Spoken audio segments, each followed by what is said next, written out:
Hi there, Liz, mental health professional. We're going to get straight into this, how we can thrive with ADHD. Here we have 10 game-changing ways, not just to survive, but to thrive. So we're talking about the dynamic duo of ADHD and autism and how to unlock this superpower. So way one is to embrace your unique operating system. You're not broken, you're just running with a different operating system.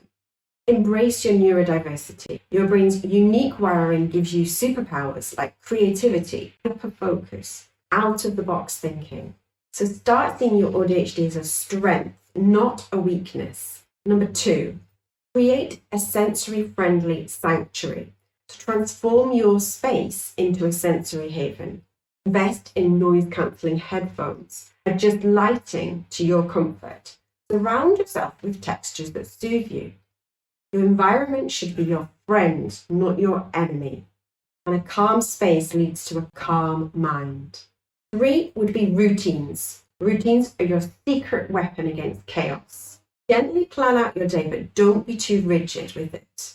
You could use visual schedules. You can cut down your tasks into smaller chunks. And your brain will thank you for having not too much of a rigid schedule, but an idea of what you're going to be doing with some flexibility involved instead as well. Tip 4 would be to body double. Have you ever noticed how you're more productive when someone else is around?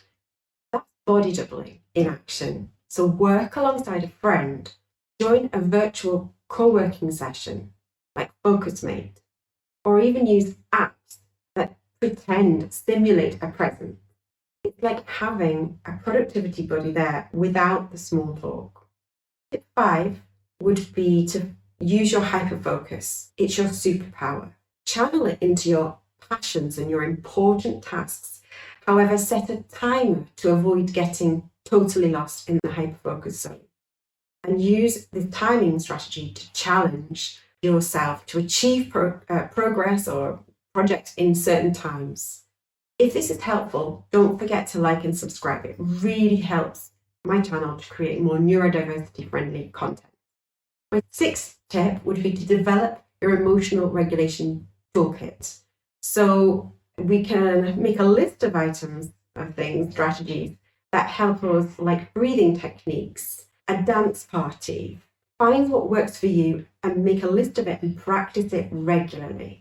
You need to practice things like deep breathing when you're feeling calm and settled, so that it's always there for you when you really need it and you're not feeling calm and settled. My 7th tip would be find a tribe. Surround yourself with people that you feel comfortable with and they're supportive. It could be neurodiversity groups, it could be ADHD support groups. You don't have to navigate this alone. My 8th tip would be use technology to help you. Use apps for time management, for tracking, maybe for reminders.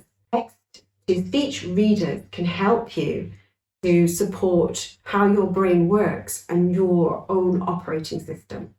My 9th tip would be radical self-compassion. Be kind to yourself. Your brain works differently. That is okay. Celebrate small victories, even if they're tiny. Use positive self-talk, even on tough days. Make sure that if you start to speak to yourself unkindly, you pull yourself up and say, no, we can be kinder than that. My 10th tip would be to advocate for your needs. Become your own best advocate. Communicate your needs clearly, whether it's at work, school, with relationships. Do not be afraid to ask for accommodation, meaning expect your challenges.